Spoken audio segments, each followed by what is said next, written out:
deep in an underground secret Pacific Island lair, Pop Culture Minefield presents Saturday Morning Fun Time.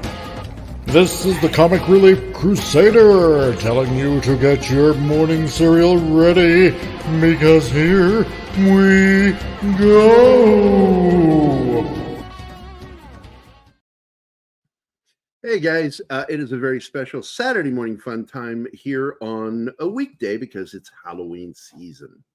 And we've got the regular troupe here. We got Martina Costa Santana. We got my partner in crime, Keith Moncrief. And of course, for some reason, the woman that loves me is also here. But also, we have a very special guest who is here today, which is why we're doing the show tonight. It is my friend, Frank LaLoggia. Now, this is not a regular loggia. He's a LaLoggia. Echo, you got that? Yeah. That's a lot of loggia. Like 10 times in the last couple How of days. many loggias are there? A lot of loggia. A lot of loggia. And you get the double G, too, unlike, I just forgot his name, the great actor. Robert. When I was in grammar school, they assembled everybody. They assembled everybody in the auditorium. I was in the 6th grade. So I'm sitting there with kids from 6th grade on down. We're all sitting there, and the principal gets up on the stage and he says, "Ladies and gentlemen, students one and all," he says, "today we're here to honor the Boy of the Year. It's our very first Boy of the Year award. And the Boy of the Year is a person who not only does well academically, but is kind and is liked by all his fellow students and teachers. And this year, the Boy of the Year is Frank LaLoggia."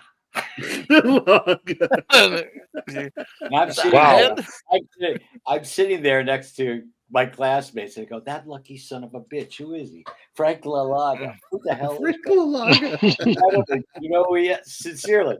Frank, that's you." The sweet little girl, my sweet little classmate next to me. So I got a little trophy, a cup about that tall on a wooden base, and it sat in my bedroom on my bureau as I was.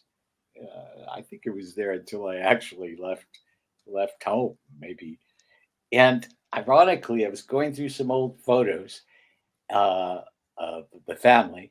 And what do I see in the background, in one of the photos is that tiny little trophy, Boy of the Year. Then a number of years later, I went back to my old grammar school, and sure enough, they put up a plaque. Not only did I get the trophy, but they put up a plaque in the hall of all the Boy of the Year award winners. And there I was, Frank LaLoggia, the first Boy of the Year. There. So my name's been bastardized in so many ways. That's only one of them.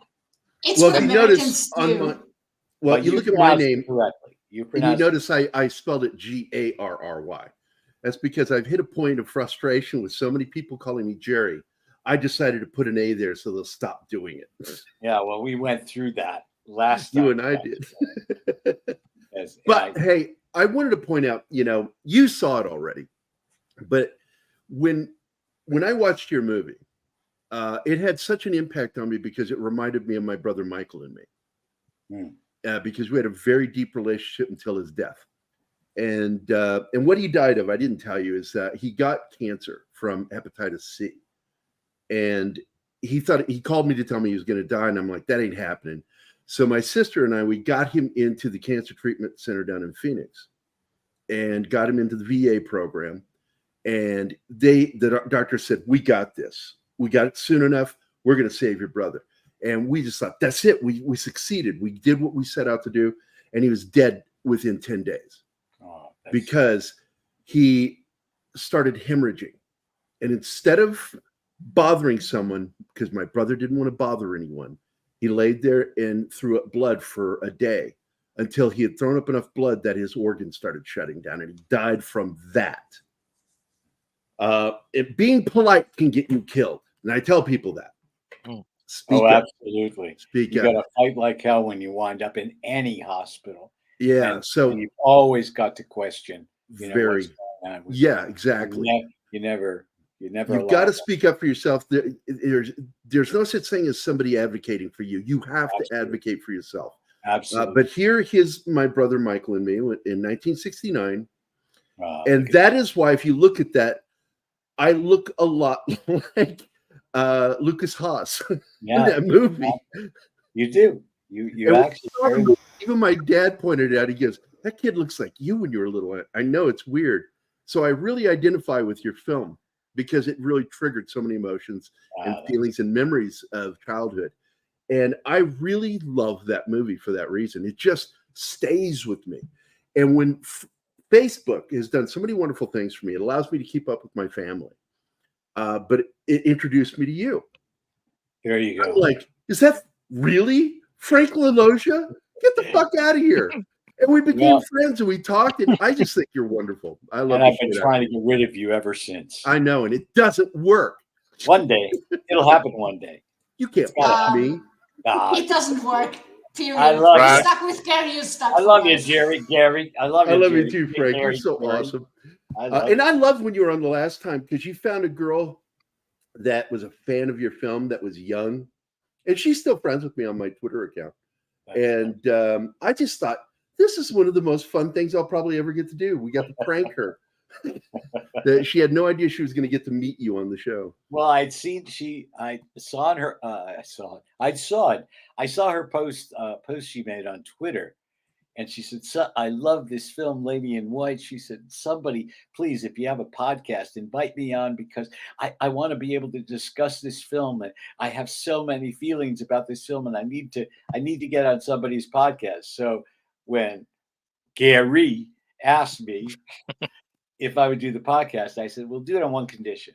I said, "I want you to get in touch with this woman, and I don't want you to ask her to join the podcast because you intend to talk about the film, but don't tell her I'm going to be there." So we surprised her. I showed up, and it was a lovely time, wasn't it? So we made her wish, a minor wish, come true, and that was lovely. Very much so. And in fact, I've got the video here. I'll go ahead and play it real quick. Wow. I'm trying to get it to load up right now, because how come all we're getting is these icons? Why aren't these people showing up? Where's Anima? She's so lovely. Where's Martin? It's a good question. Where's Keith? Come on, you guys. Martin has decided not to be a real person. No, yeah, Martin, jump on, man.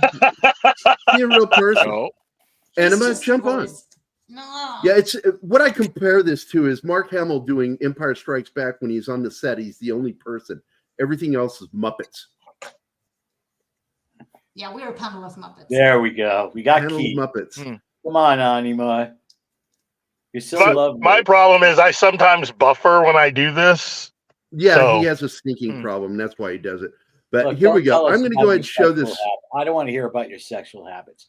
Just sexual proclivity. All right, Frank, here's the video of that young lady. I'm going to go ahead and hit play. I'm watching Autumn right now to see if she figures out who that is.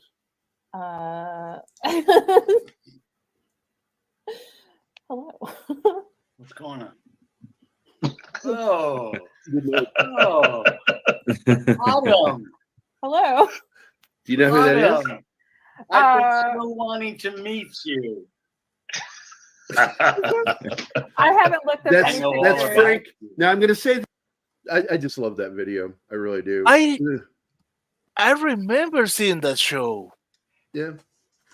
She was genuinely surprised too. She was like, "Oh yeah, that was fun."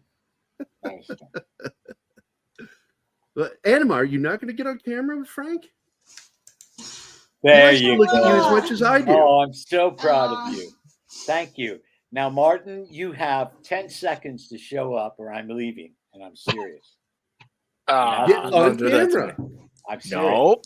Yeah. There you go, guys. That's the proof. We are hostage. Nope. 1. No. Come on, you Martin. Don't cost us the 3, show. 4, 5, 6, 7, 8, 9. Are you coming?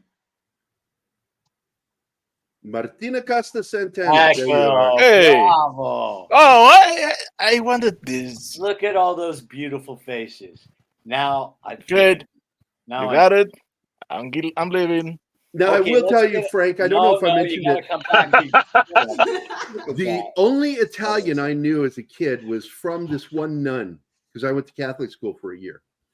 And she would whack the shit out of me all the time on the back of the head or the back of my, she'd hit me with a chalk stick on the back of my hand to get my attention.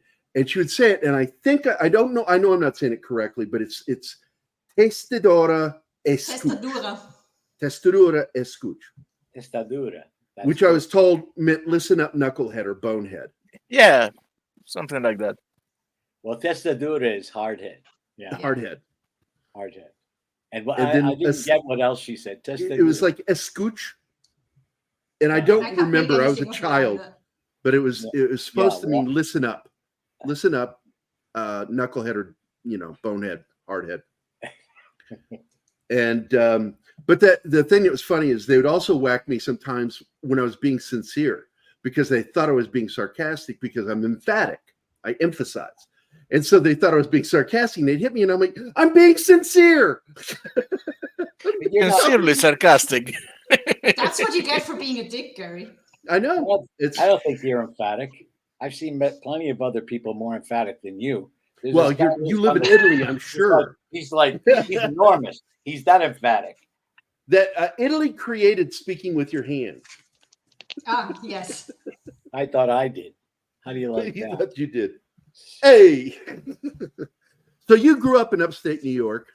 Yeah. Were you from upstate New York or were you a transplant? Well, I grew up in upstate New York.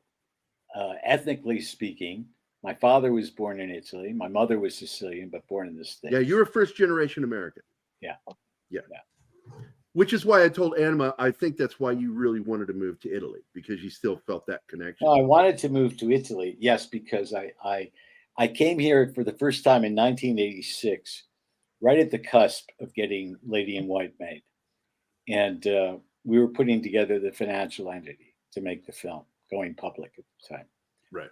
And I fell in love with this place. And I was only here for a week. And but when I came back, the next time I came back was in 1988, while Lady was still basically being released throughout the world. It had already been released in the States, and it was platforming through the rest of the world. And I came here to write a screenplay called The Giant, which is the story of Michelangelo's creation of the David when he was 26 to 29. I spent 6 weeks here in Tuscany writing. And then I brought a small crew back about 3 months later, including Russ Carpenter, who shot Lady. We storyboarded, we budgeted, and I tried for many years to get that picture up. In the course of making those 2 trips, I fell even more in love, and I also made a number of close friends. And so for years, I thought, well, one day I'm going to buy a place in Italy, and I can live both in Los Angeles and continue to pursue my film ventures and live in Italy as well. But then finally in 2001, I decided this is it. I'm done with Los Angeles. I don't want to deal with this shit anymore. So I sold everything, my house, everything I had, basically, and moved out here. Actually, it was 2005 because it took a little detour for a few years. And then moved here in 2005. So I've been here since 2005, and it was great move. One of the best decisions I've ever made. Love it. And I was curious, were there other reasons why you chose to move to Italy and just become, Italian? Well, my roots, as you mentioned earlier, had a lot to do with it. So I wanted to explore them further. But Because you showed that in the film, the Italian being spoken around the house. Yes. But I the truth of the matter is, if I, as I said, I developed a real passion for, particularly for Tuscany, and considering my roots, I already had a passion for the culture, and I wanted to live it. I wanted to come here and live it.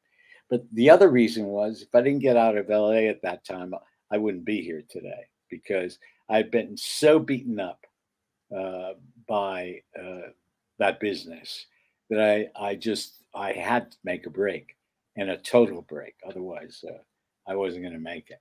And it was wonderful that I had another passion, to turn to, and that was Italy, coming here, and a lot of that was bred by virtue of my background, but also a lot of it was bred by virtue of coming here to write The Giant. The Giant never happened. I pursued it for years and years and years. Too bad, because it would have been a spectacular film. But I liked your last short film. It was very good. yeah, but if I hadn't come here to write The Giant, I might not have moved here.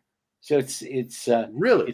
it turned out to be serendipitous nonetheless, because so the project, even though the project never happened, it was really the main instigator in nurturing my love for.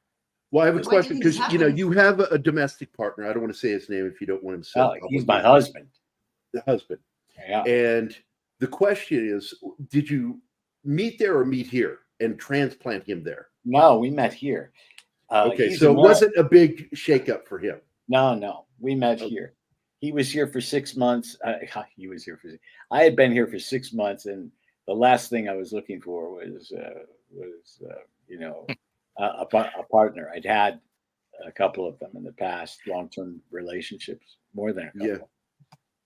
But it just so happened, and we've been together since 2006, and then we had a civil union performed in 2018. So we're married. There Italian. in Italy. We're married And- Italian style. Yeah. And not to So mention the that's the irony question of I have is, as a Catholic country, because somebody asked me that, and I'm asking you because they asked me. It's like, how is the gay community treated there? Well, they passed a law allowing for civil unions about 2016, and Right. it was a hard-fought battle. So when did gay marriage happen in the U.S.? Shortly prior, I think, just prior. Yeah, it's Maybe a within year. the last 10 years. It Yeah. really. So ramped in any up. case, but they made it a condition of the law that gay couples could not adopt children, and that's how they managed to finally get the damn law through. Now the It's one step at a time. yeah, gay rights activists. So that was to appease the church ultimately, to enough of a degree, to be able to get the thing passed. Gay rights activists, and also people who are just generally on the left and were open to this idea, so no problem with it. Ultimately decided, okay, if that's what we've got to do to get a civil union in place, that's fine, we'll do it. Now, sadly, what's happened recently is about a year and a half ago, a right-wing government was elected. That hadn't happened for quite a while, since Berlusconi, led by a woman by the name of Giorgia Meloni, and who has fascist roots.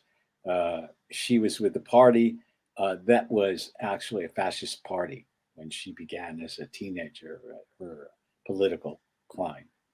In any case, she's taken the government right at this point.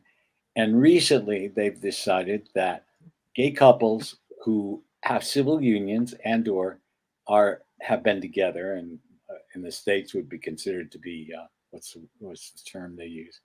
Have a common law marriage for many years, right? They've decided, and they've passed a law in this regard, that only one, if they've had children, if they're surrogate children, only a genetically linked parent can be the legal parent of the child. That's overly scrutinized. It's maddening. Yeah. Really Yeah. maddening. And when this government was elected, when she was elected, she played it down the middle, but anybody who had any sense who just delved into her. Yeah, because as most people know, I'm politically conservative, but I'm socially liberal. Yeah. So I'm a huge advocate for gay rights. My son, my son is gay, and I've always said, I think my happiness comes from my gay friends because they've made my life so awesome over the years. And I'm going to tell you this too: nobody can throw a party like a gay man. No one. I've been to a lot of gay parties, and Terry Munday, who's my oldest gay friend, we've been friends since childhood. He, I said, "What's your secret? How do you throw these awesome parties?" He goes, "Never invite a lesbian." Oh my. And I said, "Why?" And he says, "They hate men, so never invite them." Mm. Oh well, each his own. To each his own. But anyway, I'm so glad you're here again, Frank. I want to get into this. We're going to get the slideshow going here for some of these photos, and then we'll get into the slideshow for the movie. And what I hope for with doing the slideshow for the movie is that we get a chance for, as you're looking at it, something will pop into your mind. Right. But here we go. This is some of the stuff he sent, this article. Right. Can you Now, tell us I about know this? it may be difficult to see here, but this is a print article that appeared in the Chicago. Let's see. Roger Ebert was the Chicago Sun-Times, right? Yes. So the other paper that Siskel had his print column in, of Siskel and Ebert fame, He was with the Tribune, as I recall. was the Chicago Tribune. Yep. All right. Now, so this is Siskel's Chicago Tribune column and his review of Lady in White. It's not important that you get to see the print in this regard, but the reason I sent this along, there's an interesting story behind this. Recently, I put together a website where I put up all of my many personal clippings and articles from my scrapbook. It's franklaloggia.com. So anybody who is interested in taking a look, who loves the film, should go there because there's a lot of wonderful stuff there. And in the course of going through boxes and boxes and boxes of material, I come up with this article that I had never really connected with me, and Siskel's review in the Chicago Tribune. Now, on their television show, Siskel and Ebert, it was actually quite an exciting show. When they reviewed Lady in White, Roger Ebert gave it a very enthusiastic thumbs up, and Gene Siskel gave it a thumbs down. Now, I want to precede this with another little kind of sidestep.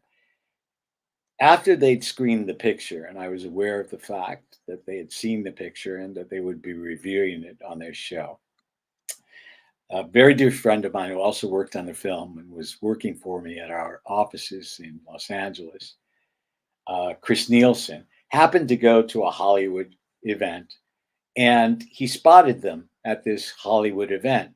So he was with a crowd of people outdoors as Siskel and Ebert were entering, and he yelled out to them, "What did you think about Lady in White?" And Chris came back and told me that they both turned around and gave a thumbs up like this. So I thought, oh, that's wonderful, because I didn't know what they were going to say, whether or not they liked the film at that point. Anyway, the show happens, and it turns out that Siskel gives it a thumbs down, and they fight over the film quite heavily. And Ebert gives it a major thumbs up.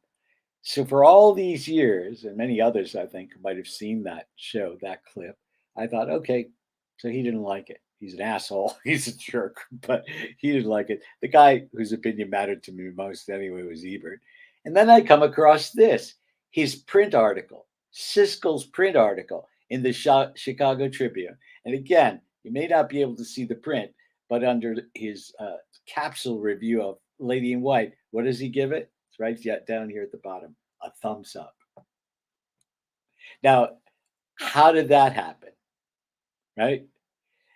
My theory is, if you go look at the show, and it is, I put it on my on the website, so it's on the website, the review of the film of their show, of Lady in White, their show. I have a feeling that perhaps Ebert may have misled him to think that he didn't particularly care for the film either, and then did a total turnaround because Siskel seems as though, he's shocked by Ebert's reaction. And by the time that happened, Siskel had already submitted You know, Shenanigans. so I can't prove that. But the interesting thing about this, at least for me anyway, is that all these years after having seen that show and thinking that Siskel gave it a thumbs down, in fact, he had given the film a thumbs up as well in his Chicago Reader column. So that's why I sent that along, because I thought it would be an interesting anecdote. That is interesting. I was friends with Roger Ebert. I remember you telling me. I took over because one of the magazines he actually had written for, I was one of the new critics. And so we would meet for lunch and stuff. I liked him a lot. We'd argue. But when you're critics, you argue. It's just a simple fact. I was more of a fan of Ebert than I was of Siskel anyway. So, but yeah, that sounds like shenanigans. He was so later. But this article is on the website as well. Anybody who wants to take a look at it, all they have to do is search. Exactly. And here is the website for those who want to go. It's franklaloggia.com. Do you want to go ahead and share that, Martin, in the chat? Yeah. Or did you already? I already. Oh, you did. You did. I see it there. Already out. Yep, it's already out there. Yeah, there are hundreds of. I spent almost 2 months scanning all this material. There's a lot of media on the site as well, meaning visual media. So there are hundreds. I think there are about 500, 600 print articles that appeared throughout the world related to the film. So it's the kind of site that there's so much there that I think you can go in and spend a little while there and go back and always discover something new and interesting about the production, what people thought about the film around that. Yeah, exactly. And you and Anima are in the same time zone, by the way. I think that's interesting. Because you both of you are 7 hours ahead of us. It's 10:42 in the evening there. So we appreciate you staying up late with us. No problem. No problem. Do you ever plan to come back here? For you, Gary, anything. Oh man, you are so awesome. Within reason. Within reason. So, my gosh, next image, dude. Look at this. This just happened today. It's a meme, obviously, and it's self-evident as to what's going on here. And my dear friend, high school buddy, Robert Kuhn, okay, he's on the right, and he created this meme. He's been a fan of the film for many, many years. And so he's on the right, and I just thought this was lovely and fun, and so I thought I'd share it with you. That is so cool. That is so cool. And again, I want to point out that, my dad watched this movie with me. It's a movie we shared. And he said that Lucas Haas at that age looked like me as a kid.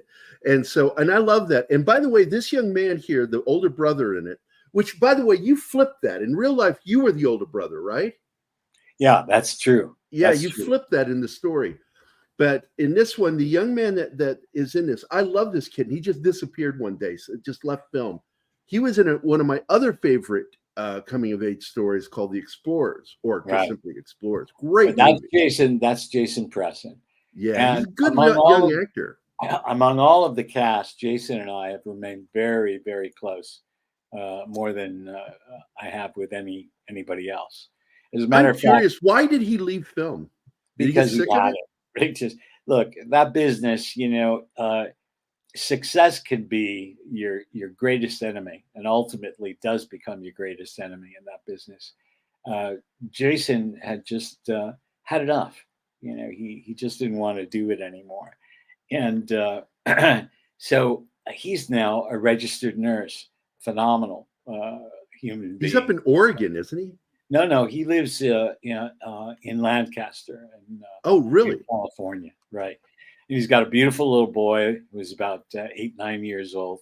His name is Garrett, and we're in touch all the time. We speak 2-3 times a week. So that's amazing. Love Jason dearly. Yeah. Well, if you would be ever interested in doing a podcast with us, man, I'd love to interview him. Well, I could ask him, but he's pretty reticent about. He's very quiet. He stays off the map. Yeah. Yeah, about doing any kind of media. He likes to keep his past firmly in place. And But if you tell him anything, tell him I was also a nurse and a combat medic and worked as a paramedic too. Yeah, I will. And also that photo that we saw earlier, your father was absolutely right. It's obvious. You and Lucas did. Yeah. Did look And very and I love that because the movie really reminds me of my brother Mike and me. Yeah, of course. Okay, I love All these right. kinds of photos. So what's going on here? All right, this is a very special photo, and again, going through all this material, also personal files, I come up with this photo that I really I didn't recall having. This is a photo of myself at, I'd say, age 15 in the family room of our home. Now, from left, that's my mother in the red blouse sitting on the sofa. Next to her is Mama Asunta. Now, Mama Asunta was personified in Lady in White as Mama Asunta. She was Frankie's grandmother. So that's the Right. real Mama Asunta. And then to Mama Asunta's left and to the viewer's right, kind of leaning against the back of the sofa, is my brother, Gene. I was about to say that's your brother because you're the bigger brother, the Gino. bigger kid there. Called him Yeah. Gino. And he was 3 years younger than me. And then if you veer a little bit more to viewer's right, on the right, that's me sitting on the floor. And next to me Yeah. is my Bell and Howell projector. And next to me, on my left and further to the right, guess who that is? That's Papa That's Charlie. That's Papa Charlie, the smoker. That's right. That's the real Papa Charlie. And I knew that had to come from real life, the whole cigarette thing. Exactly. He always had a cigarette between his. So obviously, what I'm doing here is I'm running something on my 16 millimeter projector for everybody to see on the wall. Probably it was a blank wall that was fairly light. Maybe I set up a screen. I don't remember. So this is to me a very, very special photo. What makes it particularly interesting, I would think, for the fans is that you've got the real Mama Asunta and Papa Charlie sitting there. Those And that inspired the that's the thing characters in the about Lady. film. That aspect of the film was highly autobiographical. Very much so. And you can tell because everything just felt so real in that film. And that whole bit with the cigarette, with him having Hiding smoking. that happened, and we turned him in regularly. So You guys narked on him. we would shout him out, and he'd get so frustrated. We had so much fun as kids, but it was, it was cruel of us to do so. And the rapport between them was very much as portrayed in the film. But they loved each other dearly, as you could tell in the film. But Alona, this is an interesting throwback in time. Oh, I went to Los Angeles when I was 20 years old. So I'd never been there before. Myself and my girlfriend, Susan, drove across country. And I took an apartment not far from Westlake, in Los Angeles. And I knew no one, basically. So I decided, since I'd had plenty of amateur acting experience, college theater, high school theater, I was only 20 years old at the time, that what I needed to do, I wanted to make movies. But I'd made short films as a kid. But I thought, okay, professionally speaking, maybe I can get some work as an actor. And so I managed to find myself an agent, and I went in and I read for, among other things, a film called Fun with Dick and Jane, starring Jane Fonda, and here, as in this photo, George Segal. And it was directed by a director by the name of Ted Kotcheff, wonderful Canadian director who had directed The Apprenticeship of Dudley Kravitz, which was the film that launched Richard Dreyfuss, which I'd seen. So I went in to read for a co-starring role in that film, and I got it, to play opposite George Segal in a really nice featured role. And so we were in the process of getting the deal together. It was amazing because it was maybe like the second or third audition that I'd even ventured to go on after getting to arriving in LA. And we were about to sign the contracts. And then I got a call, and my agent told me, "I'm sorry, Frank. The producer said he wants somebody older to play off of Siegel." And Kochev, the director, fought for me, but he didn't win the battle, so I didn't get the role. So the picture went into production, and while it's in the course of production, one day I get a call from my agent, and he says, "Frank, Ted Kochev called me, and he said, I feel so badly about what happened with Frank. Why don't you ask him if he wants to come in and work a day on the film here at Warner's? We're shooting at Warner's tomorrow or the next day." So I said, "Sure." So I went in. So I wound up as an extra with a line, and I had a couple of lines basically. I was at the telephone company while they robbed Siegel and Jane Fonda. Their characters robbed the phone company, and this shot was one of the production stills that was taken that day on the shoot. And the funny thing about it is that my hometown paper, I grew up in Rochester, New York, got wind of the fact that I was in the picture. And my old theater manager, actually, he was the one who made them aware of it. I worked as an usher at the Lowe's Theater from when I was age 14. I lied about my age to work as an usher because I wanted to be there as close to projected movies as I could, watch them, study them. And so Frank Lindkamp, the manager, went to the papers and said, "Our ex-usher, Frankie, he's in Fun with Dick and Jane." So the newspapers jumped on board, and they printed up an article about how I was making it big in Hollywood. They had like 2 lines, and if you blinked, you'd never catch me or see me in the scene. But as I once again going through all of this material for the website, I thought it would be fun to send this along and discuss that event. Well, I'm a big fan of that film. I hated the remake. I love Yeah. the original. Now, what is this? This is my dear Elizabeth Hoffman, who played one of the leads, and she was actually, as far as the performances go, the grounding force among the actors in Fear No Evil, which was my first feature film. And the reason why I wanted to share this today is because I found out 2 days ago that Liz had died.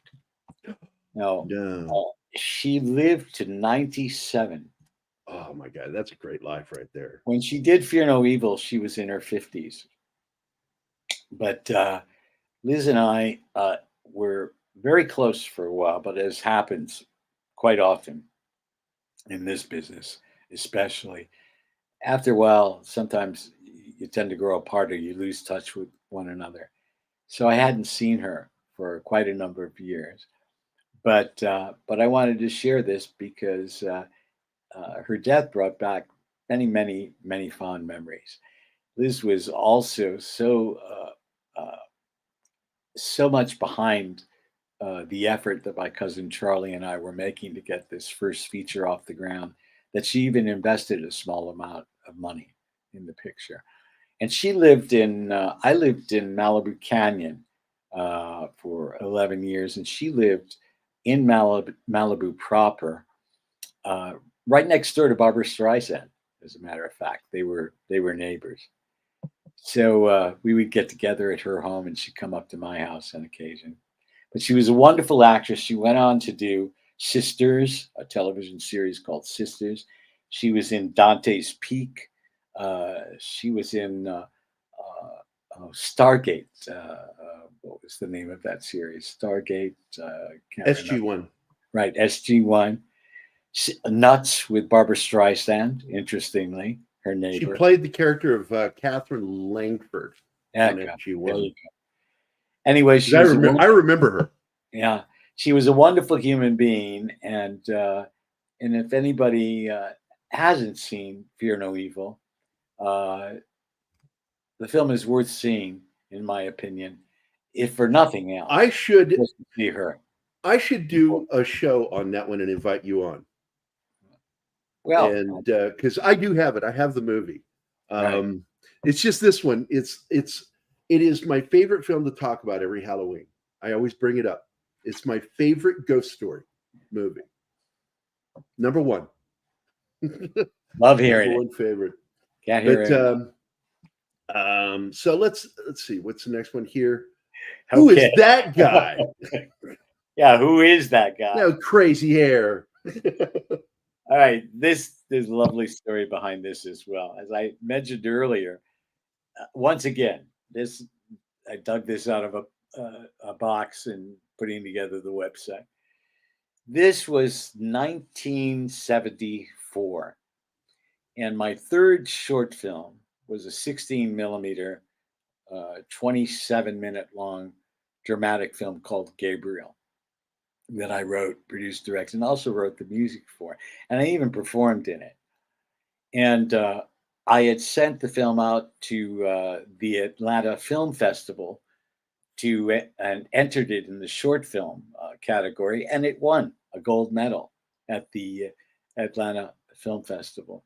So I was 20 years old here. It was a pretty heady time, and the festival invited me to come to pick up my award.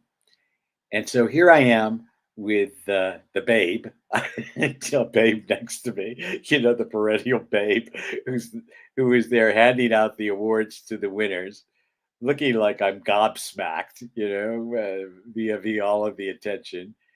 And it was a wonderful time. And while there, as a matter of fact, I remember that Paul Mazursky was there that year with his film Harry and Tonto. And the star of that film was Art Carney. And so Art Carney was there. Art Carney. Yeah, yeah. And so at this stage in my life, I had finished 2 years at the University of Miami. And my plan always was to go to the University of Miami, where I had a full scholarship for the second year I was there. And leave and go to Southern California, go to Los Angeles to get serious about things. So this was right on the cusp. This was August of 1974. And immediately thereafter, I got in my car and went to Los Angeles. And so once again, just an interesting, unique piece of history. The other thing I wanted to mention here is that while at this festival, now, I had made two other short films, but the one prior to Gabriel was a 16 millimeter short film called Willow Point. While I was at this festival, I met two distributors that ran a company in New York for non-theatrical films called Phoenix Films. And they distributed their films to universities, to colleges. There was no videotape back then. They would sell these prints, 16 millimeter prints, for educational purposes. And we got together because they were highly impressed by Gabriel, and they wanted to make a deal with me to distribute Gabriel. So that was my first encounter with a distributor, And then they asked to see my second short film, Willow Point, as well, and they liked that as well. So they drafted up a contract, right? I'm all excited. And I went over it, looked at it, had never had any experience with distribution, signed off, and they said, well, you're going to make some money. This is the way we're going to split the profits. Well, I had made half the money back that was invested in Gabriel. It cost $10,000, and I had raised it from family, friends, and other people who knew me to make the film. And once the film was completed, I actually took it, a 16 millimeter print, while I was at the University of Miami, set up appointments at universities, at libraries, any place that had 16 millimeter libraries that these guys, these distributors, Phoenix Films, sold their material to. And I sold enough prints at $350 a shot to return $5,000 worth of a $10,000 investment that my investors had made in Gabriel. But as soon as I signed this deal with these two SOBs, I never saw another dime. So that was my first big lesson in the distribution screw you game, Yeah. And it was a lesson I learned. learned well as a result. So from that point on, I was absolutely and always distrustful of studios, And rightly distributors. so. Right, and Rightly so. All right, this is a lovely little piece of history. Right after the film was fully cast, the production company that my cousin Charlie and I had set up to make Lady in White, we created this flyer. It's maybe a little larger than 8 by 10, and sent it along to many of the stockholders. So here you have all of the cast included here in this flyer once the cast was finally completed all together for the first time ever. And as you can see, we used all of their headshots because not a frame of footage had been shot yet for the feature, for the film. So this was our announcement that that we were fully cast and moving forward with the show. And that is really cool. And I like that you didn't change the font because it's an excellent font for the title. Well, actually, I selected that font, and we used it, I believe, also in an earlier poster art that we had created, also to kind of get the stockholders excited and the stockbrokers excited. Full color art, and I had selected this font. When Samuel Goldwyn picked up the picture for foreign sales, they liked it and they decided to use it. So you're right. This is the exact same font that Goldwyn. I didn't insist that they do so. It's a Snow White font, and I think it's perfect. Yeah, yeah. New Century Vista, the theatrical distributor, used an entirely different approach. Which I like too, but I think it looks more scary. Yeah. And the story shouldn't, it's not really scary. Well, the image you have on as a background image behind this image is from the MGM DVD. I hate that font. That's again, it's a horror font. But New Century the theatrical distributors campaign I liked very, very much, and I had a lot of say in what they did with that campaign. And they used an entirely different font. But with that campaign, we went with the image of Frankie in the up against the half room window in the cloakroom. And that's become, I think, the iconic image associated with the film now. Yeah. Now, I want to point something out, by the way, that their photos here. You have three people in particular who I was a big fan of for years. Lynn Carew, who is just fantastic. He played, well, I don't want to give it away, but he's an uncle in the film. Right. Well, he's not really adoptive uncle, related, sort of like he works there. And I know that's interesting because many people who see the film refer to him as Uncle Phil, but he's not. He just went to school with them. They grew up together, blah, blah, blah. Yeah. Right. But that's like family because my friends are my family. But you got Alex Rocco from The Godfather in there playing your dad in the story. And then you got Catherine Hellman from Soap. Right. I love that woman. I adored her. And Catherine what was Hellman, it like working with her? Well, she was lovely. She was lovely. She was, we had met, my cousin Charlie and I had met her during the course of making Fear No Evil, because one of the backers on Fear No Evil knew Catherine and her husband, David Christian. And so we were introduced to them by this fella, one of the backers on Fear No Evil, and we hit it off. And so that's how she became involved. That's amazing, dude. You know, and you did something. You set out to do something and you did it. And I love the fact that you're a lot like some of my favorite directors. You're involved with every aspect of the filmmaking, from the writing, the directing, to even the composition, music. Because I personally believe the person who understands how the music should sound is the director. And that's why I like it when the directors know music. And I've been to ask you, what instrument were you trained on? Piano. but I was barely trained on piano.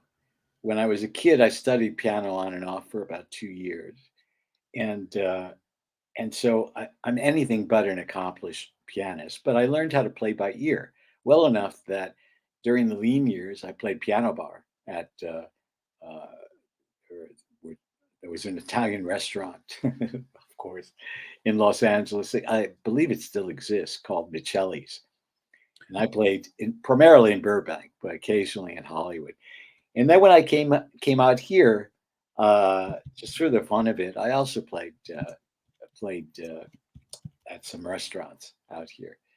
But I learned to play by ear, and so and music was always very, very important to me when it comes, even as relates to the short films. I composed the music for the short films as well. This shot is wonderful. That's Christopher Lee, man. Yeah, that's Christopher Lee standing to the right.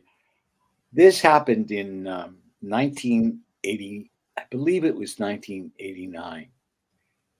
Goldwyn, whom I'd mentioned earlier, the Samuel Goldwyn Company had picked up the foreign distribution rights, sales rights to Lady in White. And they submitted the film to a festival in France for consideration called the Festival of Imagination. And the festival accepted the film as part in their competition, and they invited me to come for the ceremonies, for the screenings, and also for the awards ceremony. So I went, and I spent a wonderful week in the French Alps in a wonderful little town called Clermont-Ferrand, France. And the head of the jury, the president of the jury, was Christopher Lee, someone who I'd admired for years and years and years. And we had lunch together every day, Chris and I. He was there with his wife, Gita. And we got to know each other quite well. He was a lovely man. People ask me what he was like, and I must say that he was really a prince of a human being. Very, he loved to discuss history, you know, and he was less inclined to talk, and I was less inclined as well. I didn't really want to put him on the spot in that regard to talk about his films. But in any case, in that last shot, that was at the final awards ceremony where the picture picked. I have to ask you, what's in your hands there too? That was the prize for best film of the festival. It was an original sculpture, and it's a spaceship. And I still have it. Okay. It's a spaceship that was handcrafted, sculpted specifically as the award to be presented to the winner of best film at the festival. And inside it, there's actually a little spaceman in the cockpit. You know? Oh, wow. It's fabulous. And so Do you still have it? Yes, I still have it. This was Chris. He had just presented me with that award and said that Lady had won Best Picture. And just as another quick aside, it was so fabulous the way all of this happened. The festival was run by a particularly young group of people, although the guy who ran the festival, who put it all together, was older. Very nice fellow. But the day of the awards ceremony, suddenly there was all this excitement among this group of people that I had gotten to know that were handlers at the festival. And they were insisting that I go and get my hair cut and that I buy a nice shirt. And I said, well, what's this? No all crazy about? hair, Frank. You know, they wanted me to look my best. So they all but gave away. They knew, you know, that the picture would, they didn't tell me, but they all but gave it away. So by the time we got to the ceremony, it was an auditorium filled with maybe about 600, 700, 800 people. I don't know. It was a large auditorium. I had pretty much figured it out because how could you not? They were print-made and pretty, but it was so lovely. It was just so endearing that they were that much in love with the film and wanted me to look my best, you know, and be ready for the honors that were about to be. That's fantastic. And to get to meet Christopher Lee, because he's one of those men that I have admired my whole life. Absolutely. But this is again from you were a pizza boy in this one. You're a pizza delivery guy. Oh yeah, that's from Fun with Dick and Jane. hold on a second, because I'm just noticing that this is my husband's computer, and he didn't have the power cord connected, and I just got a battery's about to. Oh, a warning. I plugged it in. Anyway, so we should be okay. So this is the phone company robbery scene. Yeah, this is another angle. Here you see Jane Fonda on the right, and between myself and George Segal is a wonderful character actor. You see him kind of peeking out from a named Louis Gus, a wonderful, wonderful guy, and we got to be friends afterwards. After that day on the set, and he can be seen. Excuse me. He has a featured role in Moonstruck, but he was in any number of films. You know, fine character actor, and his passion. And I remember this quite succinctly. Was a play that he had written about the actor who had the starring role in De Sica's The Bicycle Thief. And the play was about this actor who was a non-actor who had this enormous moment of fame and fortune and then just disappeared, you know, never did anything ever again. And he was trying desperately to get the show up and running, a production of the show. And the thing about that subject matter, it particularly touched me because I consider even then, and up to this day, if I had to name a favorite film, it's a silly question, but because I have many favorite films, but I think the film that I've loved most throughout my life is De Sica's The Bicycle Thief. And Louis, and so Louis had written this play. The original title is The Bicycle Thieves in Italian. In the U.S., they called it The Bicycle Thief. So Louis was a wonderful, just a wonderful surprise gift. You know, here it was. I only worked on that show that one day, and but it was lovely meeting Louis and getting to know him, being friends with him. Louis Gus was his name. Yeah, he's a very recognizable face. Yeah. Let's see, what is that? Okay, and this goes with crazy hair. Come on. Yeah, well, there's a story behind that. After I'd made my short film, my second short film, Willow Point, the local newspaper, the Rochester Democratic Chronicle, wanted to do a story about it. So they came to my parents' home. Now I was 16 at the time. And you see me here with my two 35 millimeter carbon arc projectors in the basement of my parents' home. Behind the wall I'm standing in front of is a cinema that my dad and I built.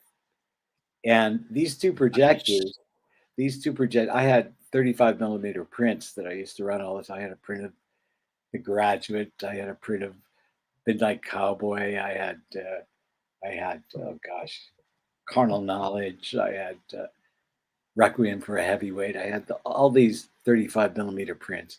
Those two projectors came about when I was 14, and I wanted to set up a 35 millimeter cinema down in the basement. And I found out about these two so-called portable projectors that were for sale in Detroit. We lived in Rochester. I told my dad about them, and we drove up with a cousin of his who had a large enough vehicle to pack them into in case we decided to buy them. And my beautiful father bought them for me at $250. And they were dismantled. You can see they were on very heavy bases. And then we got them back, put them all back together again. You see the two little boxes behind each. Those are generators to run the carbon arc lamp house. How could you have that in a basement? Well, fortunately, the basement was an unfinished basement. My father had always thought about turning it into a rec room of sorts. But we had a fireplace up above on the main living level. And because he thought about finishing this basement at some point, he extended the fireplace into the basement. Luckily for us, the fireplace was just to the left of where you see the projectors in another adjoining space. So you see the tubing where the exhaust from the projectors needed to escape from. We hooked that up to the fireplace. Yeah, I was about to say, because like that's got to go somewhere. Yeah, so whenever I ran those projectors, people, I'm sure neighbors might have thought, if they weren't aware of what was going on down there, that we had a fire going even during the summer months, because smoke would come out of the the chimney at the top of the roof. So my dad was just spectacular in that way. He was always, I think after a while, because here's this crazy kid of his who had this passion for movies and decided he was going to make movies, at a very young age. It started with 8mm and then moved to 16mm. Plus, he was acting and all that, getting all the leads in the high school production. As a matter of fact, Willow Point, I had gone off to college, and Willow Point was entered in the Kodak Teenage Movie Awards competition and won a major award. I can't remember.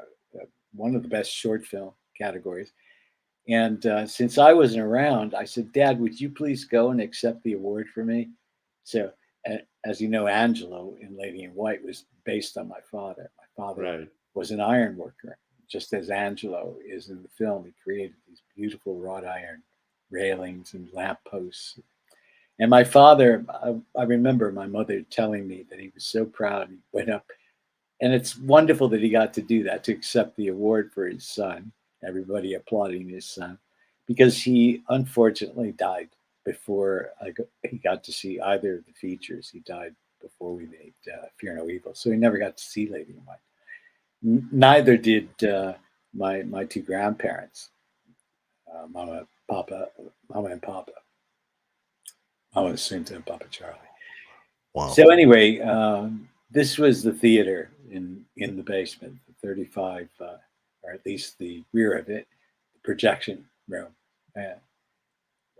That's amazing. Okay, just hanging around. What's going on here?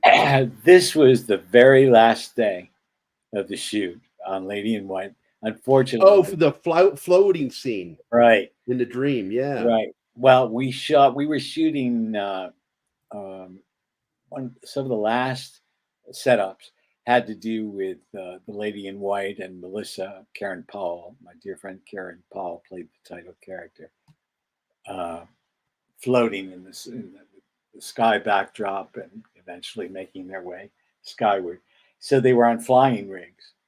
And so this had to be the last day or maybe the second to last day. And the crew decided that it was lunchtime, and they tricked me into hooking me up. That they hooked me up to the flying ring, and the bastards left and closed the stage door behind me. And they all went to lunch, but they came back to get me after a little bit and left me there on a dark stage in the flying ring. So, that's great. And there I am. There I am. Yes, the billboard. This is another wonderful memory. This was a billboard that the theatrical distributor decided to erect on Sunset Boulevard and Doheny Drive in Los Angeles. You can see there's another billboard behind. Willow had opened at the same time that Lady did.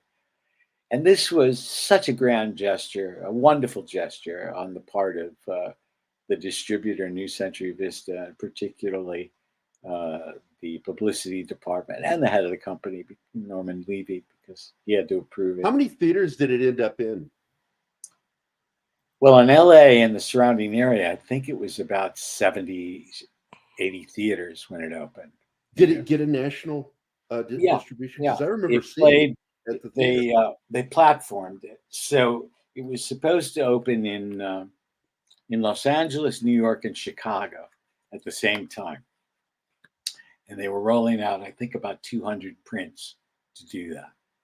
But then at the last minute, the company, unfortunately, was having financial difficulties. And at the last minute, they decided to pull out of New York and wait to open New York so they could use the prints they were using in LA. and Chicago, and shipped them to New York and opened New York later.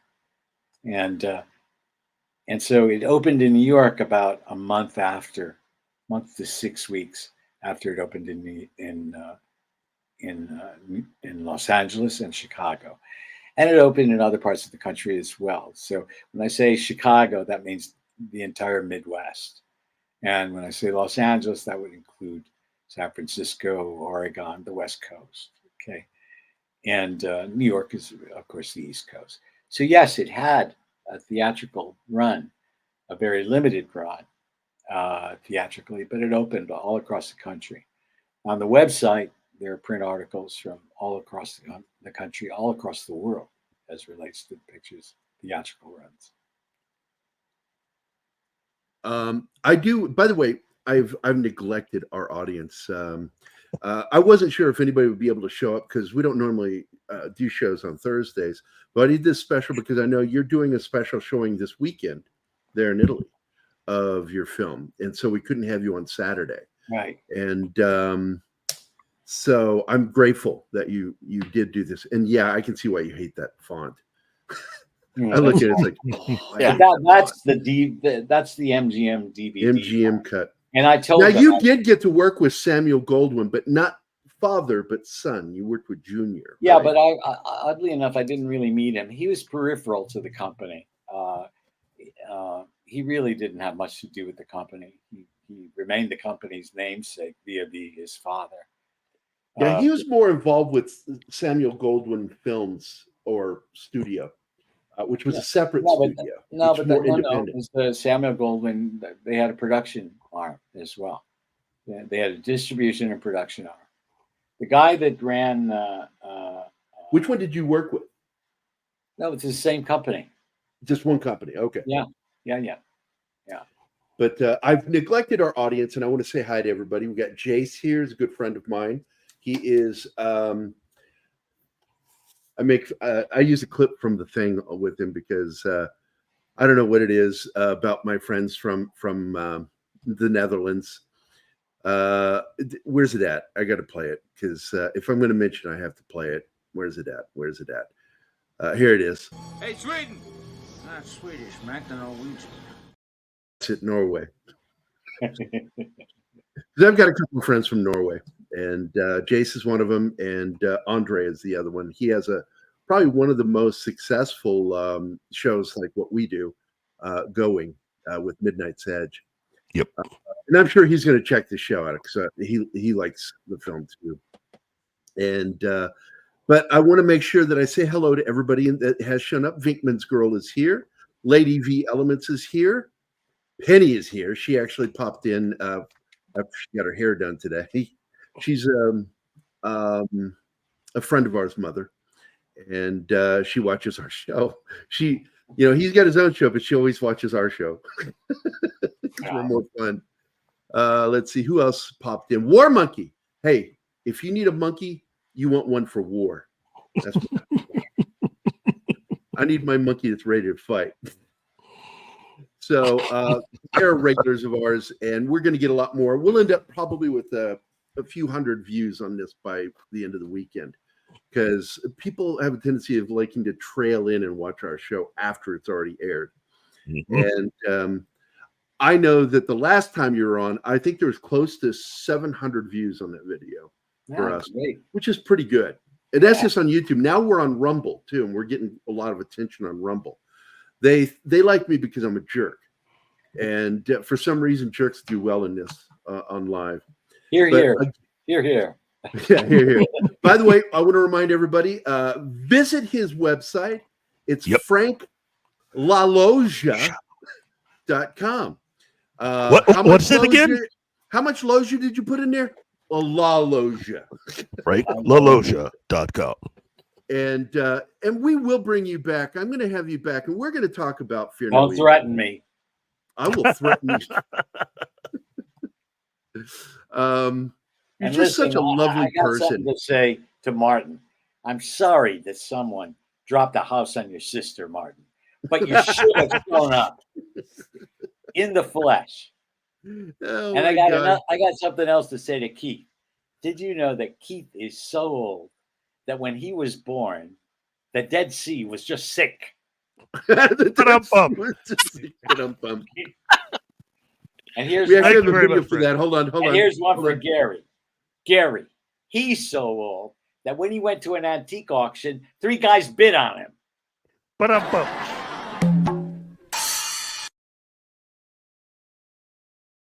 Out of here. Oh, I was talking to you, Gary. We are at the middle of the show. Hello, good evening, and welcome to the middle of the film.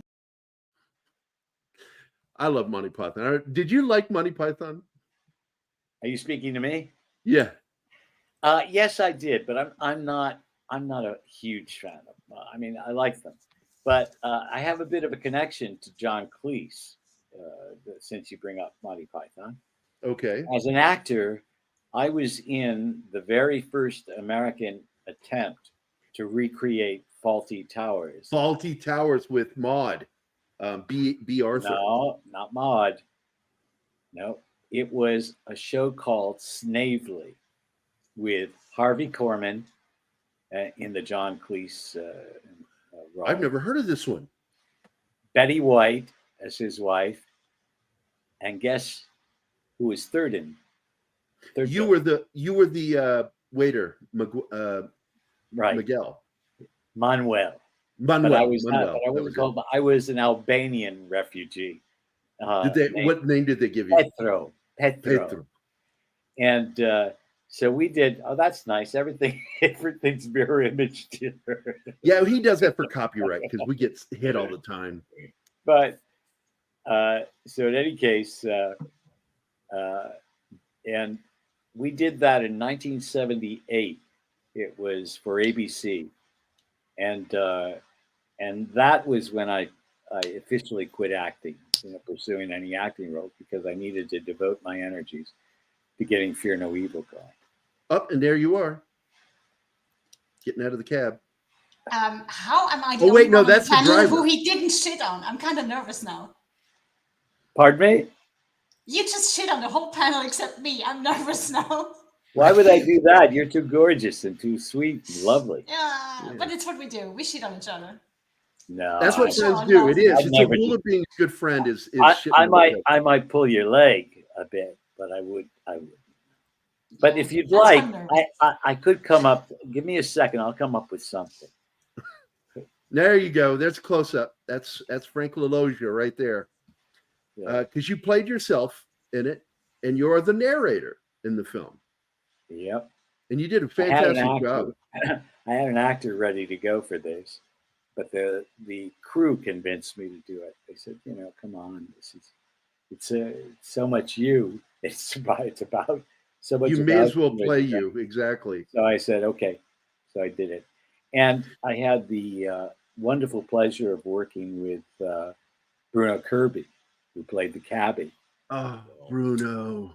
Bruno was just terrific, and he flew in from Los Angeles just to do that small part. But there are no small parts, only small actors. And he brought such a wonderful gravitas and presence with his voice and the brief time he spent on the screen. And he just loved the script. He said, Frank, because I was almost, I had him in, and I was almost embarrassed to ask him to do it. It's a minor, or at least as far as the written page was concerned. But he did it, and he really made it memorable. We lost him to leukemia, which is what killed my mother too. It's just terrible. No, but this is Bruce Kirby, not Bruno. Oh, Bruce Kirby. Bruno was his son, right? Yeah, because I love Bruno. Bruno was his son, but his dad had appeared. I didn't know his dad was actually Bruno Kirby. Right. Okay. But his dad had appeared in many, many films and television shows. I mean, he was a very well-known character. Mm-hmm. Visually, when you say, well, all you got to do is go back to that era. Anyway. Man. Yeah, I love the small town. It reminded me of where I grew up. By the way, you don't need to be concerned about in the future, I'm just telling you, you don't need to be concerned about copyright in a situation like this. These images are all over the internet, and there's no problem utilizing them. It's actually the people who re-released your film that's the problem. They have been total dicks to us. We've had to pull your trailer. Anytime I show your trailer, they gank us. And who are you speaking of? I forget it. They're the ones that are doing MST3K. Keith, who is that company? Oh, jeez. They're doing a lot of new releases of film, and but MGM owns the rights to the film. Nobody else has the rights. I sold MGM the rights back in around 2014, 2015. So I've never heard of these people. I don't know who the hell they are. But I'll find out who it is. They have no right, if they're who you're telling me they are, they had no right to tell you anything. It's apparently, hold on, here it is. It's Scream Factory, which I think they're owned by MGM. Gary's been claimed for using his own music, so. No. I should, because I do music too. No, Scream Factory. Scream Factory had an output deal with MGM to release the film on Blu-ray, and they have no rights to the picture at this point. But they're the ones. Every single time I show something of yours that they have any association with, they have put a claim against us. So I've had to pull it. But and I love Scream Factory, but I also hate them at the same time because they've got a problem. But Anima just brought it up because I'm a music composer too, and I play drums and piano and keyboards, and we played one of my songs on the show, and I got claimed for one of my own songs. They had a copyright claim against us, and I'm like, they have no right. It's YouTube. It's really YouTube. YouTube just hates content creators. They really do. They're dicks. Now, did that really happen? I got to ask you, the whole concrete scene.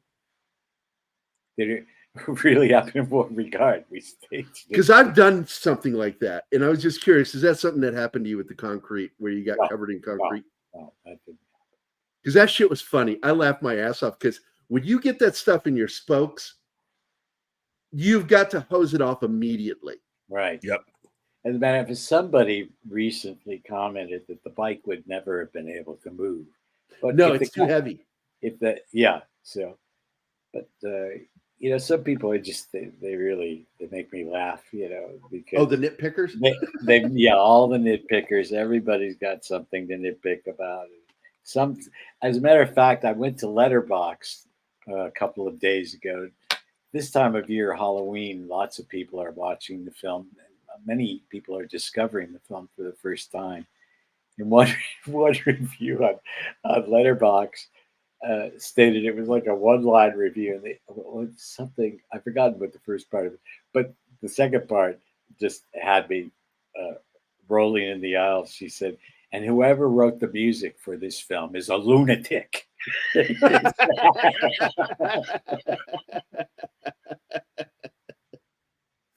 Now, did you actually compose with sheet music? I swear to God, it was like, I've forgotten what she said prior, but it was like one sentence, no caps, no period at the end. It's just blah, blah, blah, blah, blah. And the guy who wrote the music is a lunatic. He's a lunatic. By the way, Shinatsky says that Anima isn't that sweet with me. Hold on, let me answer to that. Yeah, go respond to him. Of course I will. Oh, the There you response go. is heat. Yeah, there it is. Oh. Fuck you, Shinatsky. Wow. Wow. That's the only thing that I can find fast. It's in my muscle memory. Wow. Everything else I have to look for. This one, no.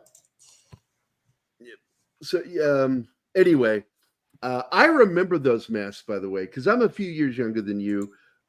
When you were making it in 77, I was in Europe. I lived in the UK. I lived in Ireland and England.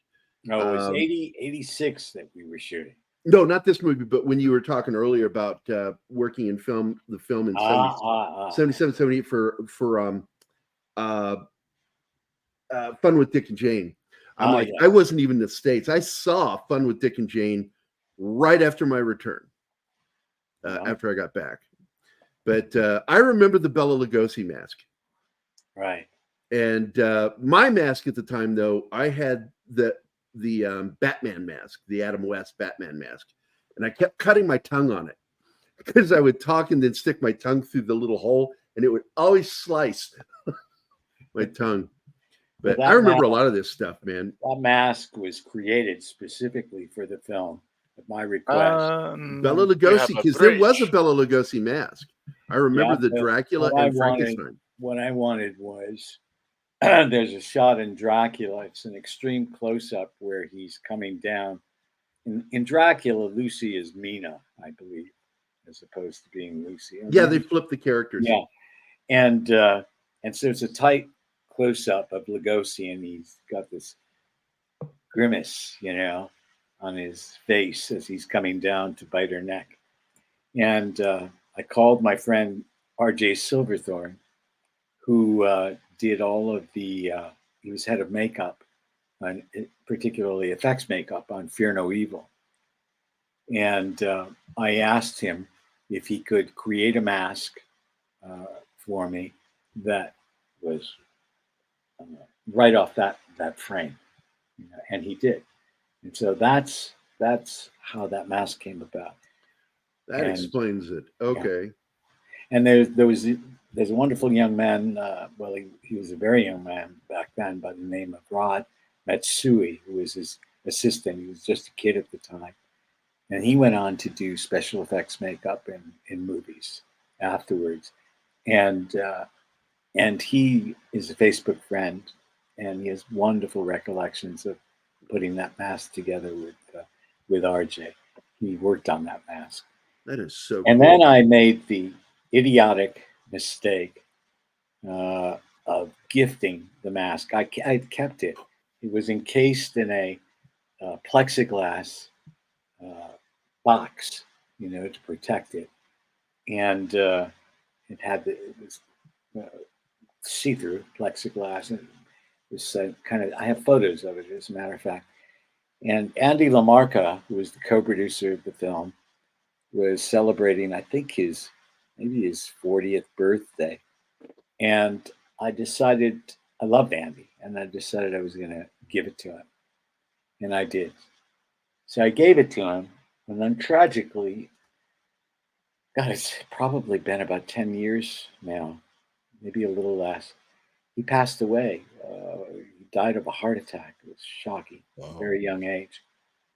And after a number of years passed, I contacted his wife, who happened to have been the still photographer, the production photographer on Lady in White. That's where they met, Marsha Blackburn. And I asked her about the mask. And she said, "What mask?" And I said, "Frankie's mask." She worked on the film. I said, "Frankie's mask, the mask I gave to Andy at his 40th birthday party." And she said, "I have no recollection of any mask." And so I don't know what happened to it, because I was hoping I might be able to get it back, but it's seemingly lost. I would think that it's probably stuck away. She admitted that they had moved a number of times, and then another mutual friend of ours who worked on the film said it's probably in storage somewhere, but she had no. And this was a number of years after he died, so I waited. I wasn't about to go to her. Yeah. Trouble her. But she had no inclination whatsoever. She didn't, whether she was lying to me or just being vindictive. I never quite liked it, to tell you the truth.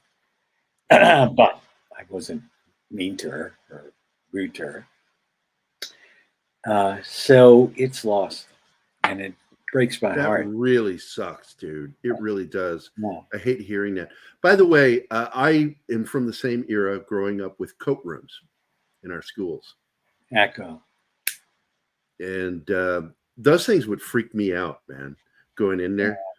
Oh, yeah. I hated it. And that's why this brings back memories. I hated coat rooms. Well, the whole Lady in White began with this. You see this image of the window. Right here. That's where it began. The image of Frankie right there in the cloakroom window. that was the first visual image that came to me as I was thinking about what to do next. Because my cousin had come to me and said, I think we might be able to make another film independently by going public.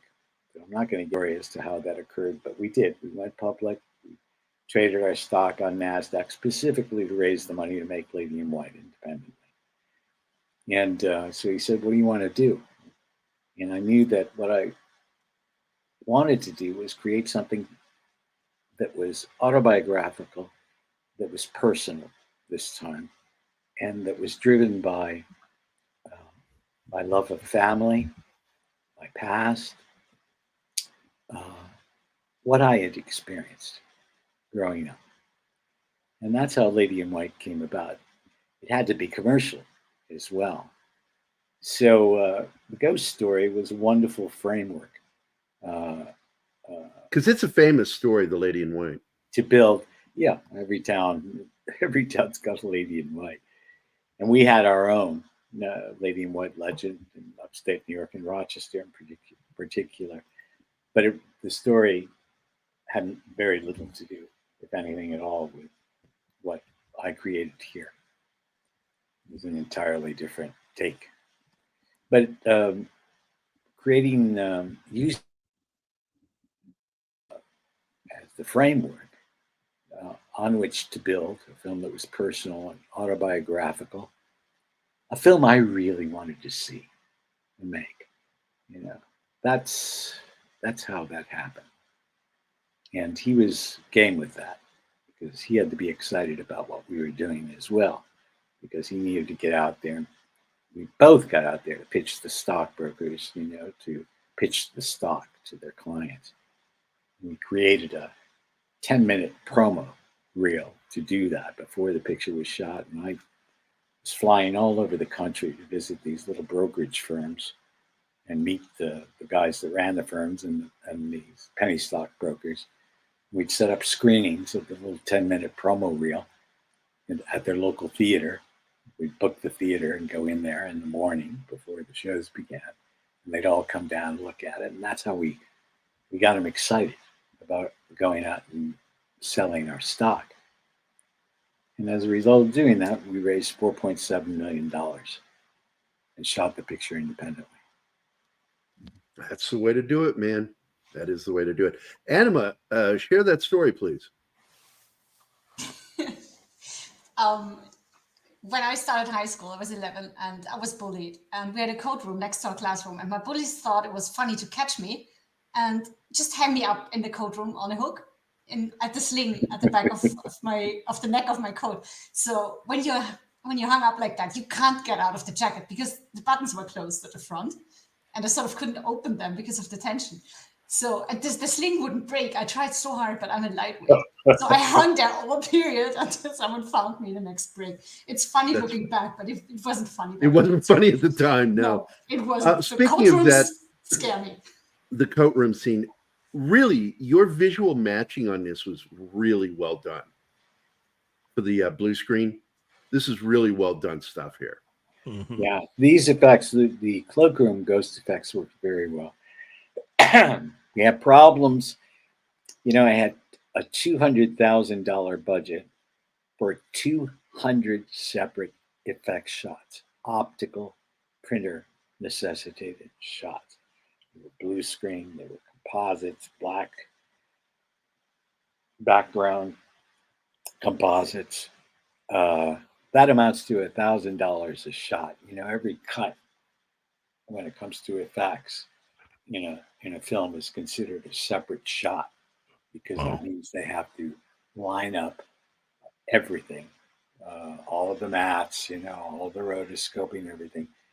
Every time a cut occurs, even if the same shot, it's the same extended shot that's intercut with other shots throughout the sequence.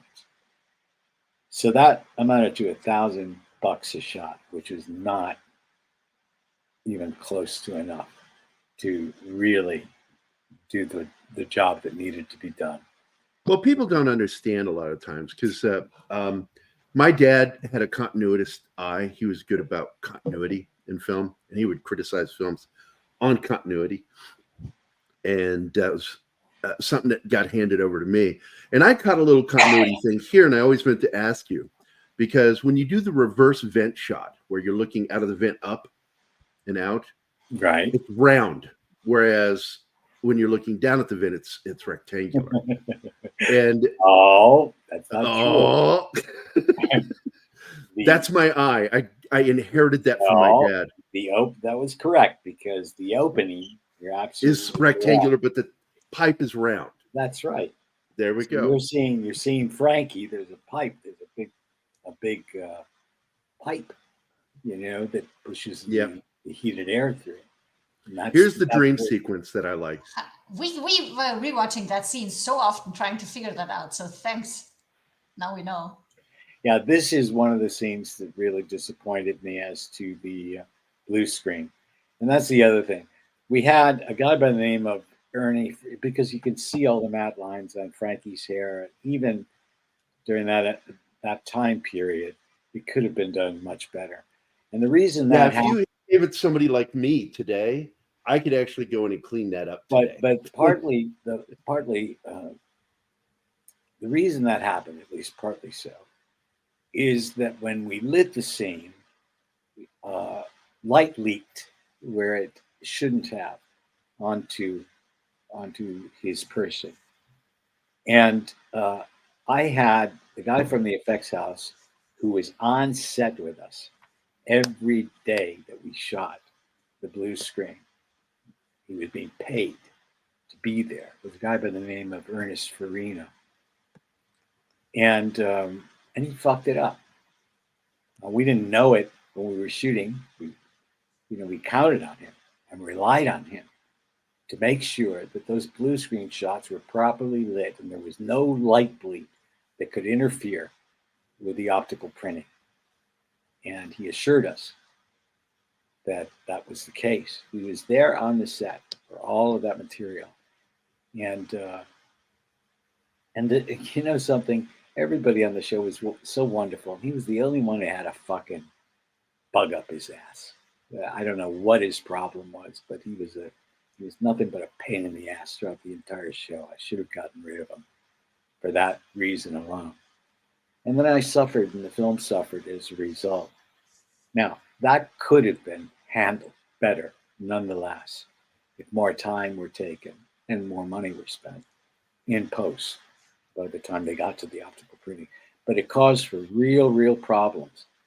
And that had to do with his not properly supervising those shots and making sure that the blue screen material we shot was well lit enough to avoid this problem. So, and I still hate the son of a bitch for that. And I never had anything to do with him afterwards. I mean, I stayed in touch with quite a number of people who were very close. Well, if you still had the original shots with the green screen, I'm telling you, even I, with my experience in working with optical effects, could clean up and do a chroma key cleanup. No, but that was blue screen. Green screen was not used for film. Yeah, they were using blue. It was used for television. That was blue. But still, screen. I could do it with. No, well, and here's the other thing about Scream Factory and their Blu-ray release. I had a deal with them. I had a verbal agreement because they weren't about to go any further than that. But they promised me. I told them, look, I'll work with you on this release. I'll put together the extended director's cut, which was, I thought. Which I have a copy of, and I love it. For you, I'll help you put all that together. I'll put together an extensive behind the scenes with the VHS material that I have. And I worked, and I said, but all I want you to promise me is that you'll clean up, not all of them, but just the worst, some of these. And that particular sequence was what I was thinking of as well as toward the end of the picture. And they agreed to that. And then they didn't live up to their agreement. They basically said to me, "No, we're too behind schedule. It's going to cost too much money." So they never intended to live up to their agreement. So yeah, I wanted to clean those up, and digitally they can be cleaned up now. Not to alter the shots in any way as to their conception, but to just clean up the Clean 'em up. goddamn mat lines. And there's nothing wrong with doing that. The technology is available. See, I wished I'd talked to you about it before you went to him, because I could have gotten people in the effects field to help and do it for nothing. So now we're looking at the possibility of a 4K release. Well, And, you and I need to talk. yeah, my hope is that I can be involved with, if it happens, with the people who are doing it, and I can convince them to clean up those shots. And I think it would also be a selling point for the film, you know. And maybe I shouldn't be saying this at this point, but Vinegar Syndrome has expressed an interest in releasing a 4K of the film.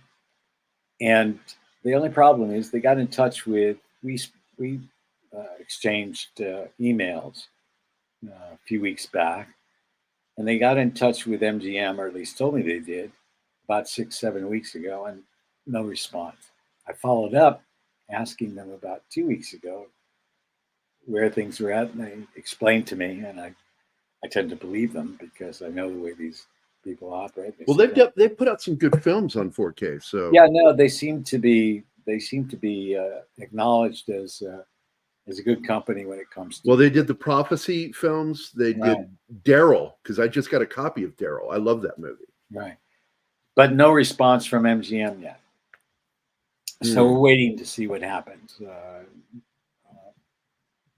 Find out whether or not they. Well, if they decline to do it, please get with me, and I'll see if I can find you a team that'll do it for you.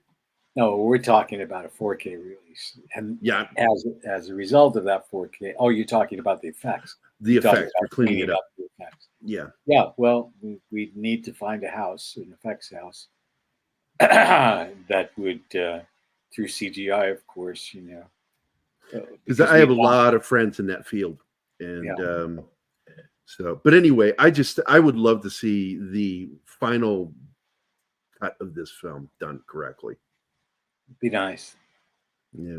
And, you know, I'd like to see it too before I'm not around, because I'm getting there, you know. I'm not as long. You're going to outlive me. I'm not as young as you spring chickens by any means. You got me by a decade, my friend. Because you were born in what, 54? Yeah. 54. Yeah. We're exactly 10 years apart. Yeah. 54. You're the same age as my big brother, Steve. Russ did such a nice job. You know, with the lighting. We spent a lot of time discussing. It's got such a natural look to it, like The Godfather. And I wanted to ask you about that on the lighting. How much of this was artificial and how much was natural? Oh no, Russ augmented every shot with lighting. Every shot. The opening scenes of the film, you know, where the montage of the town, right? Those were the actual first setups and scenes that we shot. And I'll never forget this. The first day of shooting, we had all these wonderful setups, you know, the crane down from the in the town square with the courthouse behind, and then all the inserts, you know, the barber sweeping the leaves off his front entrance, and the tailor and the paper boy on his bike, and all of that, and it was pouring. I mean, downpour, you know, and it was obviously it was cloudy. It was raining like the dickens. So we had to tighten up some of those cutaway action scenes so that Russ could light them as though it was a lovely, bright, sunny fall day. But the truth was, it was pouring down rain for many of those setups.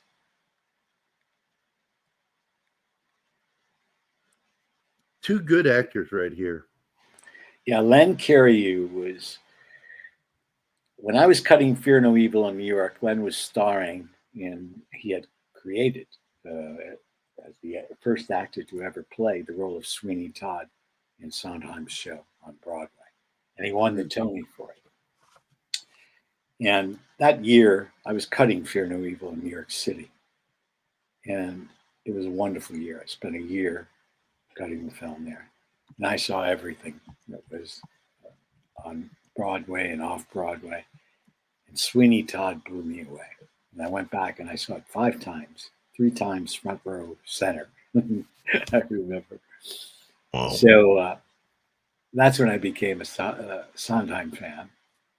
And I remembered Len all those years later. And well, it wasn't that many years later because Sweeney was, when I saw Sweeney, it was 1980 when he was doing the show around Christmas, New Year's. And anyway, yeah, 1980. Originally, I wanted Scott Wilson to play Phil.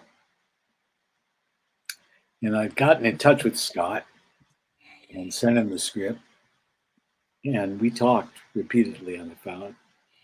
And he was skeptical about getting involved. And he explained to me that even at that time, it was 1986, he said, you know, Frank, he said, I kind of got typecast there for a while. I didn't get a lot of roles because everybody wanted to cast me as the heavy after In Cold Blood. He said, so I'm not sure I want to play as dark a character as Phil is, you know, after Cold. Scott, that was what, back in 1960 something, I can't remember. But so he passed. I really went to town trying to convince him to do it. And then Lynn Stallmaster was the casting director, and I got together, and it suddenly hit me, and I said, what about Len Cariou? And at that point, Len had done the film version of A Little Night Music that Harold Prince directed, which is a horrible, horrible rendition of a beautiful play, cinematic rendition of a beautiful play.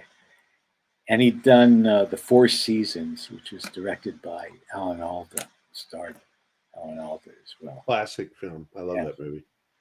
So, so we sent Len the script. He was in New York. He read it.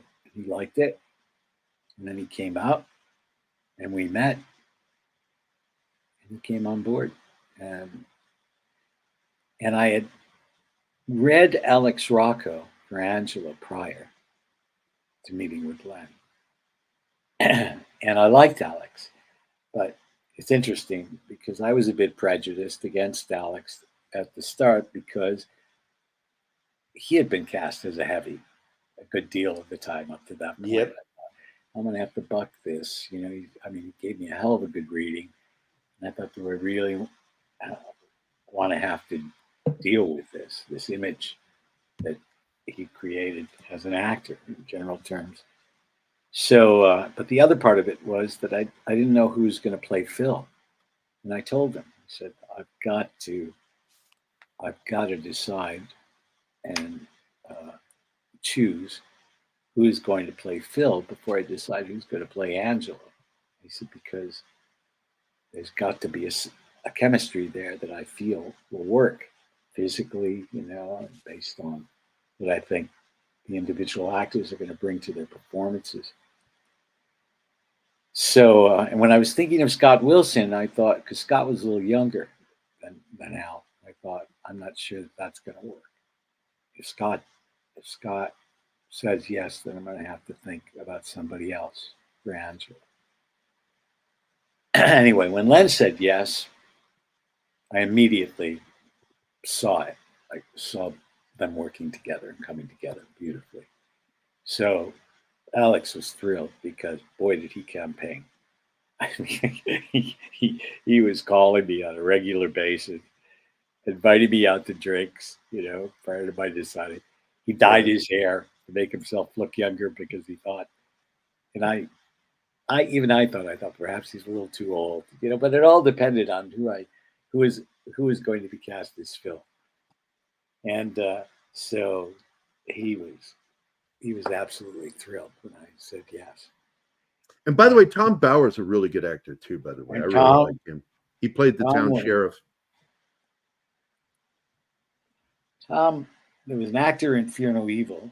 His name was Danny Eden. He played the thug, Tony, in Fear No Evil. And Danny told me, he said, Frank, there are a couple of actors in particular. There's one you should see. He's doing this play in L.A. And I know him, and you should go see him. And I think he'd be right for the film. So I went, and not only was he appearing in the play, but oh gosh, this is terrible. The other actor who played the worker in the shop, I can't think of his name. He played Tony. Anyway, they were both in the same show, and I saw it, and I liked them both, and I cast them both in the show. You had another actor, by the way, I'm very fond of, another background actor who was great in One Flew Over the Cuckoo's Nest, is Sidney Lassick. Yeah, sweet Sidney. Yeah, what'd you think working with him? Oh, he was marvelous, but the poor Sidney.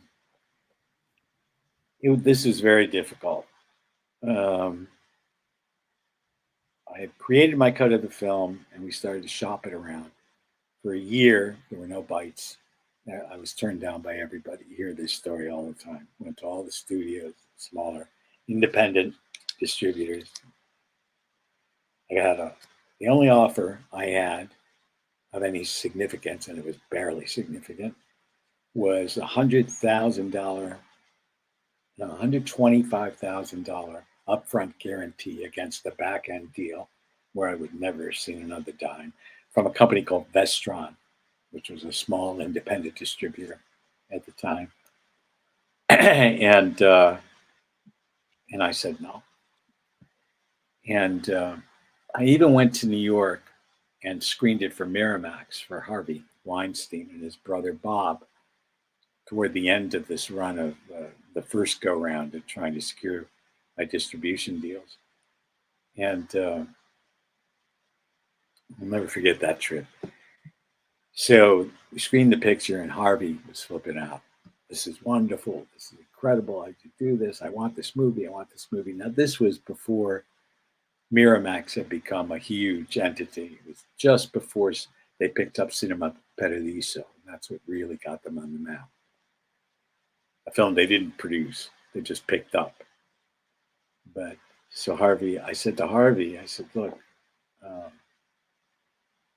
I said, that's fine. I'm glad you like the film, but I'm going to need a significant amount in advance. I said, we've spent $4.7 million on this, and I'm going to need anything but a back end deal, a real possibility of recouping our money. So if you come to me with a back end deal where I'm going to get screwed, your typical back end deal, I said, don't do it. I said, because I'm not going to accept it. And if you're not prepared to offer me a significant amount of cash up front, I'll leave now, go back to LA. He said, no. Bob and I got to get together and work out a deal. So just stick around. So I was there with my assistant, Lori Zerwick. We stuck around. Len was appearing in another Broadway show at the time. So we went and saw that, saw Len. And then finally he calls and he says, okay. He says, we're ready. Come meet us at the Sherry Netherland. Was it Sherry Netherland or the Plaza? No, the Plaza. So Lori and I went to the Plaza, and what does he present me with? A back end deal where I'll never see another dime and no upfront cash. And I said goodbye. And that was it for a number of months until finally I managed to secure 3 separate deals. One with a company called Vision, which was the video cassette arm of Virgin. Brannick's, what's his name? Richard Braddock. Virgin Airlines. Branson. Branson's company. He had a video company. Keith has to go. Before you go, Keith, you want to say anything to Frank before you go? You are an incredible storyteller. I could listen to you for hours. Well, Seriously. I'm starting to run out of steam. I'm not sure if I got. Well, we're reaching the end. We got 10 minutes left before we wrap. But Keith I had would to say go. it was nice seeing you, Keith, but I saw you so briefly. Yeah, get on camera again, Keith. Jesus. Oh, God, you Hold guys on, are I gotta such turn on. wusses. I gotta turn on the light because no, that's I was sitting here just watching you guys. No, that's all right. Don't worry I about it. work with social cowards. No, Keith. Whoa, holy shit! No, Keith, go back. All right, Keith. I'll see you later, buddy. Have a good one. Okay. Thank you. Thanks Bye, for being Keith. here, brother. Hey, that van is really expanded, hasn't it? Bye, I Keith. mean, it's morphed into a living in an apartment. Yes, it has. He's at the house and he's got to go do something with Mel, his wife.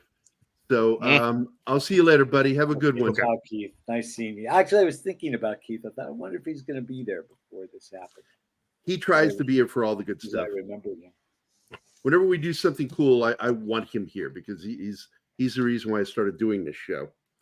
So, but anyway, so the distribution deal, because I do have a picture here, by the way, of Vestron. That's Vestron Video. Yeah, right. And they went out of business in 1991. Right. Shortly thereafter. And they kind of earned it. Yeah, exactly. If you don't want to put a lot of effort into something, we got all our you get negative nothing back. costs out of the picture up front. $2 million advance from Virgin for the video rights, $1 million from Advance, plus 70% of all foreign sales from Goldwyn. And that, on that basis alone, before the picture even opened, we got back our $4.7 million. And then it earned for us, grossed for us, another $4 million. You know. So one of the rules I've learned, Frank, and I'm sure you'll echo this, is it's what you get up front and what you get from the gross that matters. Yeah. Everything else is bullshit. Yeah. Yeah, net deals mean no money. Net, back end, bullshit. Yeah. You'll never see it. Look at beautiful Renata Vani. I'm telling you, you don't have to do this in the future. This is bullshit. With these images.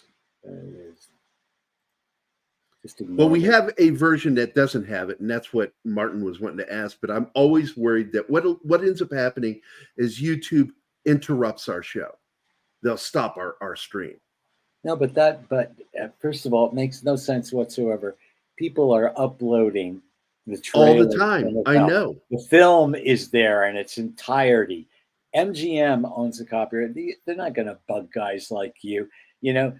And these jerks at Scream Factory are full of shit. Because that's who it is. Scream Factory is the one who they have no it. rights to the film, and so they have no rights. They had a very limited window, and the rights were relegated to releasing the Blu-ray version of the film. As a matter of fact, those SOBs, aside from the fact that they didn't live up to their word with me.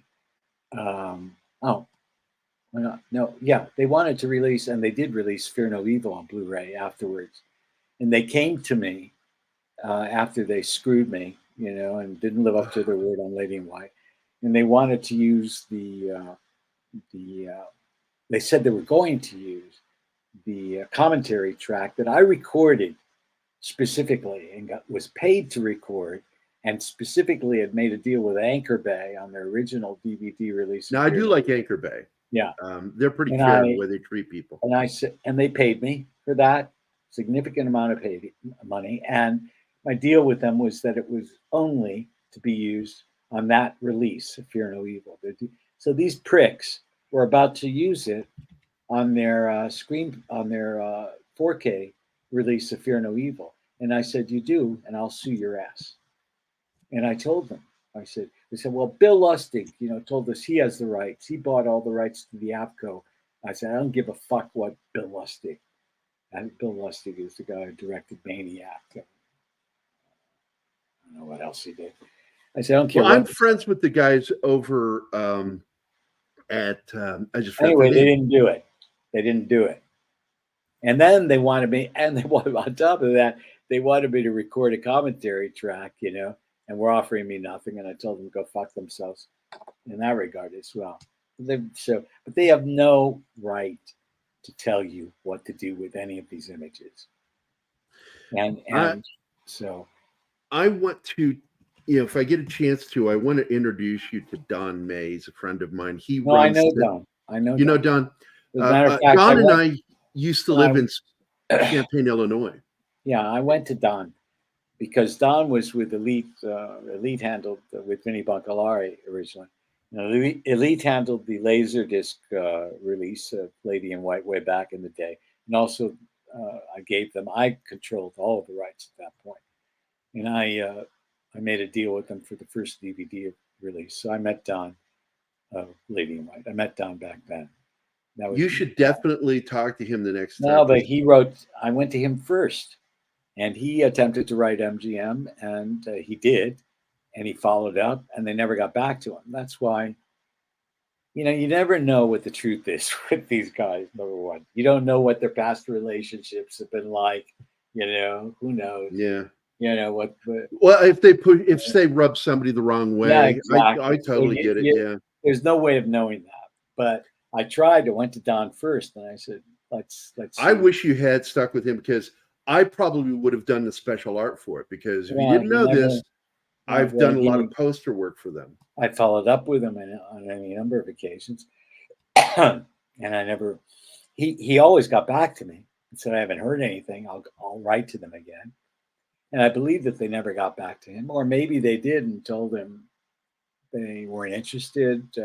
I think he would have told me if they had gotten back to him, but. Why they didn't get back to him, I don't know. But they're not making a quick getting back of it as regards Vinegar syndrome either. Well, So, I've run into that myself with some of these studios. But I wanted to show you this. I don't know if you ever saw this. That's the cover I did for Bruce Campbell's Running Time through Synapse. It was one of my favorite posters I got to do. Nice. And I worked personally with Don May on that one. Because he's like, can you do like the classic Thunderbolt and Lightfoot poster? I went, yeah. And that's what I did. Yeah, that's nice. Yeah. So back to the film. So this scene is so intense, by the way. This is where she shoots him. Yeah. And I always said this. I told people, I said, this is like a ghost story meets To Kill a Mockingbird. Yeah. Because there are the elements, and she watches her husband get shot right in front of her. And I'm like, that scene is just like, wow. It's an intense moment in the film. You know, the picture's got as much to do, the story's got as much to do with the era as it does. Oh, it does. What was going on during that time period. So, to me, it was an integral part of the story. Now, in the theatrical release of the picture, that part of the story was cut back by myself to some degree. Then, when the picture was released on at its first DVD release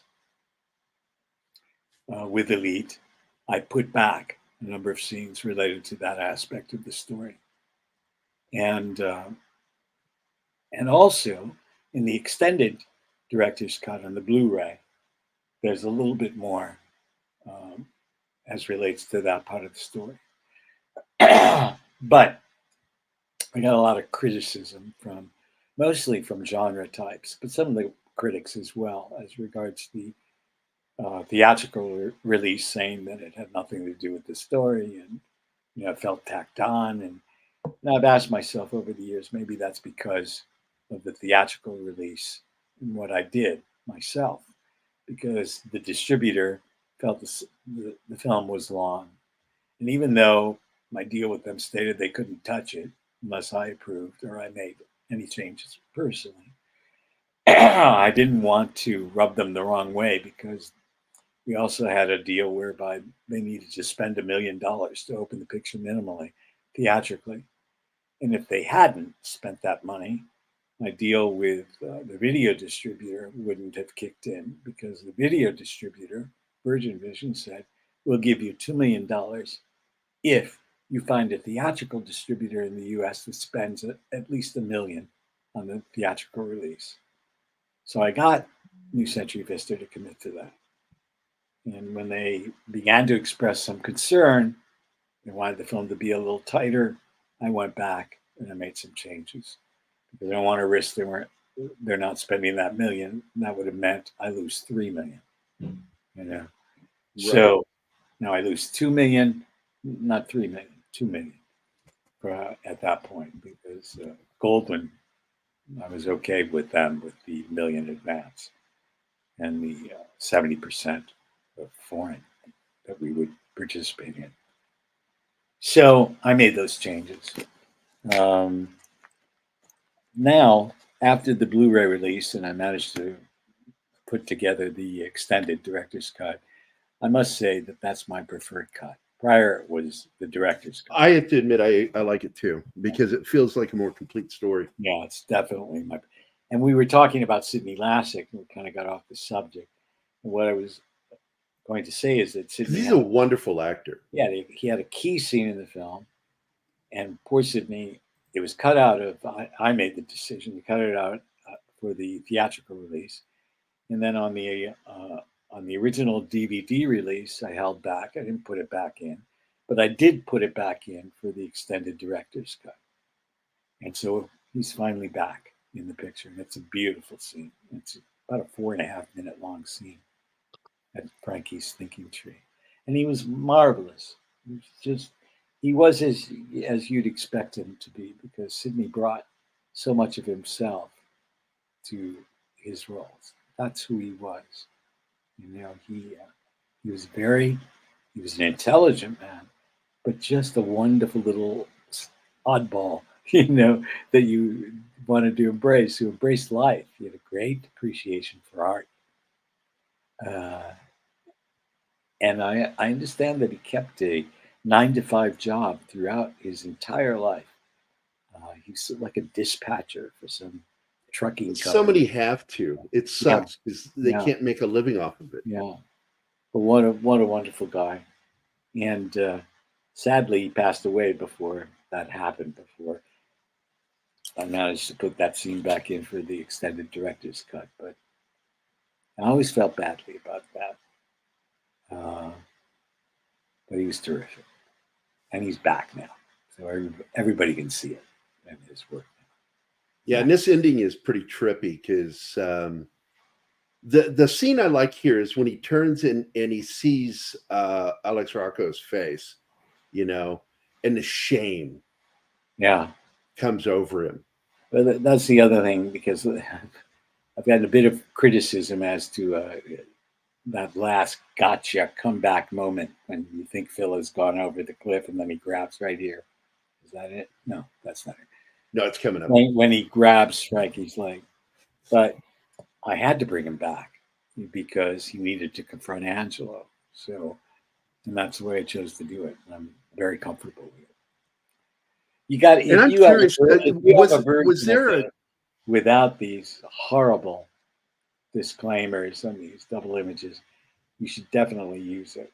And because this is, I may do a cut of this video that has the regular, so people can see it. That does no good. You know, it makes you look. It doesn't make you look good either. You know, you should really. YouTube forces us to do this. It's YouTube, really, more than anybody. I have every one of these images and more screen captures on my website. They don't care. And absolutely, they don't care. I have all the trailers. There are clips from the film that are all over you. That's bullshit. Never let any of these guys. You're too small. You have to understand something. You're too small for it. All they do, they've got these fucking lawyers, you know, or legal. They're not even lawyers, you know. They're like law clerk types, you know, that are there to harass people. They're not gonna give you any trouble. You just tell them to fuck off. That's what you need to do. I do that. I've done that all my life, and I've never suffered for it. And when I've threatened them, they always back down. Well, what version that we're going to have on Rumble, I'll probably edit it and put the other version that has no copyright disclaimers on it. just get rid of these, unfortunately, and redo this if you can to expand the image. Oh, I can. I can do a different cut with this because and edit this makes you look terrible.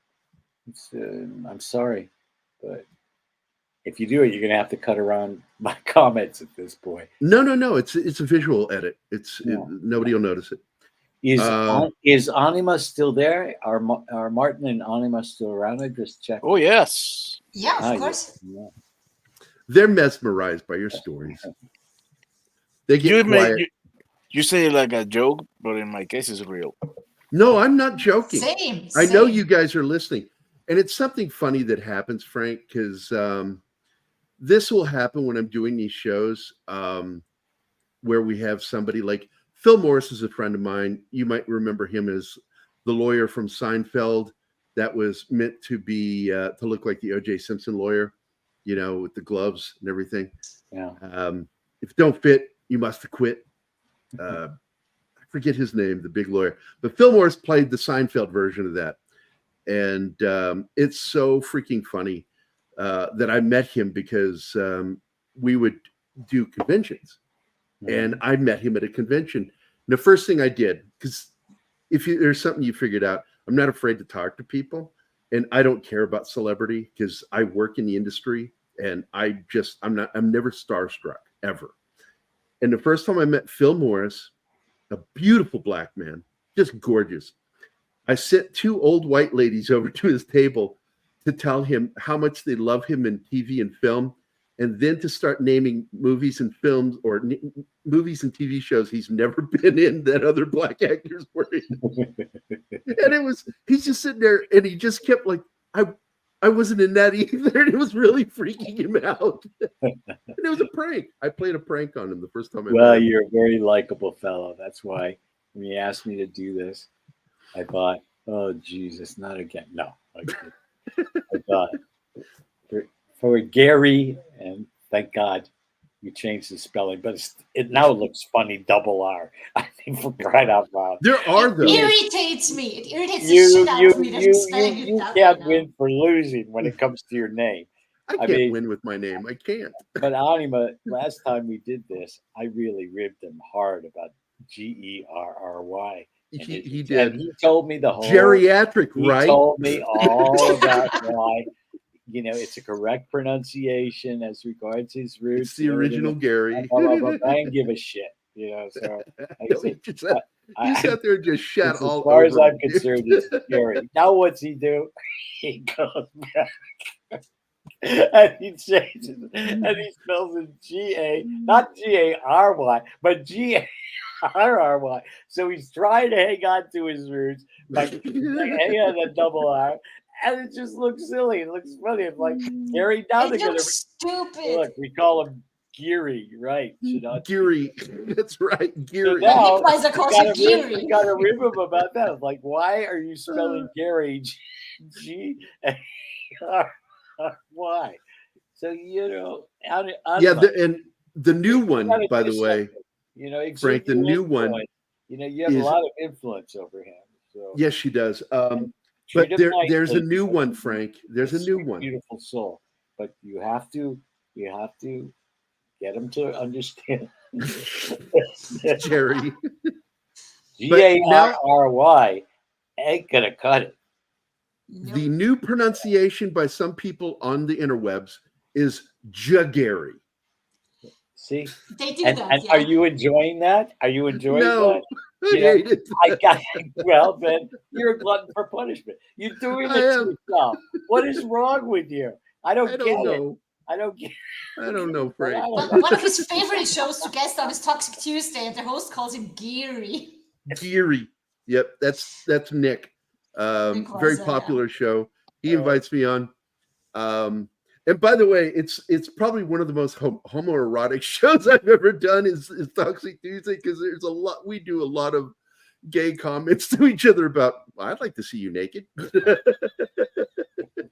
You probably enjoy that show. But it's so late. It's like 3:30 our time. Yeah, it's late at night for her. She has to go to bed. But anyway, Frank, I want to thank you. It was so good. I love listening to you. I know everybody else does. You have great stories. The next time I bug you, it's going to be to do a cover of Fear No Evil, because I've never done a cover of that, and I would like to cover that movie. And Blu-ray looks nice. If you haven't seen it, they did do a good. I saw it back in the '80s, and I do have it. I have it on my hard drive. Blu-ray. Oh, the Blu-ray. Yeah, the Blu-ray looks nice. And yeah, and that was put out by them. Who put that out? That was Screen Factory. Screen Factory. Yeah. I buy a lot of their movies. They put out a copy of The Exorcist 3 that I bought. I loved it. I'm a big fan of that film too. Did you see that movie? Yeah, I know there are a lot of people that love it, but I just think it's a disjointed mess. Well, I prefer the book, to be honest with you, over the movie. I've never read it. William Peter Blatty wrote it, and the book is better than the movie because it goes into what he's really talking about. And he directed that as well. He directed Lethal. But he complained that the studio forced him to do things that he didn't want to do. But well, I have no reason not to believe him. But he did write and direct a film that also has its problems, but it doesn't really matter to me because it's so heartfelt and so compelling, and that's the last configuration, the 9th configuration. Or, shut up, Shinatsky. Yeah. Seeing Gary naked. All right. It's Killer Twinkle Kane. Yep, we do have a backdoor breach, so I'm going to play a little video for them. That was from Parrot Head. Do my favorite. Do my favorite. Share this. Share the comment, Martin. Then so you haven't starred. Oh right. Sorry. Jesus Christ! You're such a boomer, Martin. There you go.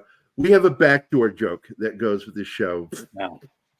So we make videos, and so here is our backdoor video for that one, Parrot Head. Open your back door, baby. Loosen your hinges, I'll show you my key. It is so perverse. This show is just ridiculous. Gary. I think this show's gotten better because we just react to that. All I can say is good night. It's been lovely spending the past 6 hours, or it feels it's been 2 hours with you. And, oh my God. And don't call back soon. Don't call back. All right, Frank, stick around for after the show so we can talk to you just for a couple of minutes before you go. But we're going to do our little outro here, guys. I want to thank everybody for showing up, and everybody have a great weekend and happy Halloween. See you tomorrow.